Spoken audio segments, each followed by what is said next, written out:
بسم اللہ الرحمن الرحیم۔ آپ دیکھ رہے ہیں my channel Asad Islamic views. حضور اکرم صلی اللہ علیہ وآلہ وسلم سے ایک صحابی رضی اللہ عنہ نے پوچھا، یا رسول اللہ صلی اللہ علیہ وآلہ وسلم، غیبت کیا ہوتی ہے؟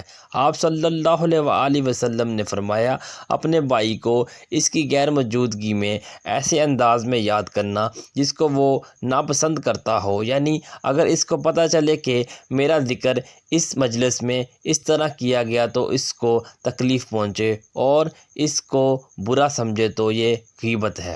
پھر صحابی رضی اللہ عنہ نے سوال کیا، اگر وہ خرابی یا عیب واقعتاً میرے بھائی میں موجود ہو جو میں کہہ رہا ہوں؟ آپ صلی اللہ علیہ وآلہ وسلم نے فرمایا، وہ خرابی، برائی یا عیب تیرے بھائی میں پایا جاتا ہو تب ہی تو غیبت ہے، اگر نہیں پایا جاتا تو بہتان ہے، اس کا گناہ غیبت سے بھی۔ ابو داؤد۔ اب ذرا ہم اپنی محفلوں اور مجلسوں پر نظر ڈالیں، کس قدر اس گناہ کا رواج ہو چکا ہے اور ہم دن رات اس گناہ میں مبتلا ہیں۔ اللہ تعالی ہماری حفاظت فرمائے، آمین۔ بعض لوگ بڑے بہادر بنتے ہیں اور کہتے ہیں کہ یہ بات تو میں اس کے منہ پر ہی کہہ سکتا ہوں۔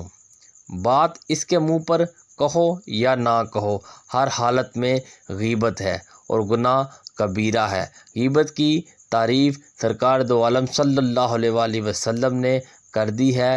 اس کے سامنے اپنے فاسد خیالات بیان نہیں کرنے چاہیے ورنہ کفر کا خطرہ ہے۔ غیبت ایسا گناہ کبیرہ ہے جیسے ڈاکہ ڈالنا، بدکاری کرنا، بہتان لگانا وغیرہ۔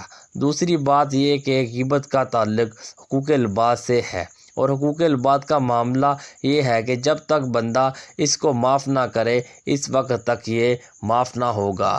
جس طرح غیبت کرنا گناہ کبیرہ ہے، اس طرح غیبت سننا بھی گناہ کبیرہ ہے۔ جس مجلس میں کسی کی غیبت ہو رہی ہو تو گفتگو کا رخ بدلنے کی کوشش کریں، کوئی دوسرا موضوع چھیڑ دیں۔ اگر یہ نہ ہو سکے تو اس مجلس سے اٹھ کر چلے جائیں۔